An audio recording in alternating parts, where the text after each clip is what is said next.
আসসালামু আলাইকুম দর্শক, সবাই কেমন আছেন? আশা করি সবাই ভালো আছেন। আমার হাতে আবার একটা ওষুধ নিয়ে চলে আসলাম। দেখতে পাচ্ছেন এটা হচ্ছে ইডিলস 20/50। এটা মেইনলি কাজ করে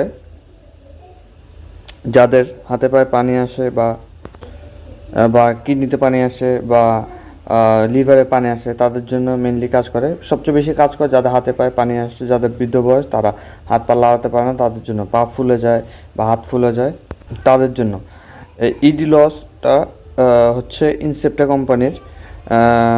এটা জেনেরিক যে নামটা, এটা হচ্ছে ফিউরোসেমাইড। এটা বিভিন্ন কোম্পানি আপনার বাজারজাত করে থাকে। স্কোয়ার, ইনসেপ্টা, বেক্সিমকো, মোটামুটি সব কোম্পানি বাজারজাত করে থাকে। এটা একটা সুপার মেডিসিন হিসেবে কাজ করে। এটা কোনো হাত পা জ্বালাপোড়া কাজ করবে না, এটা মনে রাখবেন। শুধু পানি আসার জন্য কাজ করবে।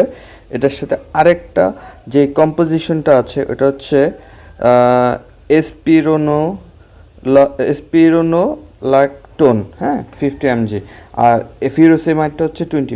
মেনলি ফিউরোসেমাইডটাই 20 mgটাই আপনার এই জেনেরিকটাই হচ্ছে আপনার মেইনলি পানি আসার জন্য বা পানি চলে যাওয়ার জন্য কাজ করে। যাদের মুখ টুক হাত পা ফুলে যায় তাদের জন্য এটা অবশ্যই।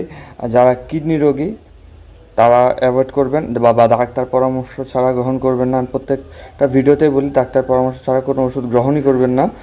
আর সচরাচর যাদের ডায়াবেটিস বা এই টাইপের ইয়ে আছে, উপসর্গ আছে, তাদের জন্য এটা ভালো কাজ করে। আর যাদের প্রেশার আছে তাদের জন্য কোনো সমস্যা নেই, কোনো সাইড ইফেক্ট নেই। তো বুঝে শুনে অবশ্যই ওষুধ গ্রহণ করবেন, ডাক্তার পরামর্শ ছাড়াও কোনো ওষুধ খাবেন না। তবে ইনিশিয়ালি প্রাথমিক চিকিৎসা হিসাবে এটা আপনারা নিতে পারেন। তবে তারপর আমার পরামর্শ থাকবে আপনারা ডাক্তার পরামর্শ ছাড়া কোনো ওষুধ গ্রহণ করবেন না। তো দেখা হবে নতুন ভিডিওতে। সে পর্যন্ত টাটা, সবাই ভালো থাকুন, সুস্থ থাকুন, আমার জন্য দোয়া করবেন।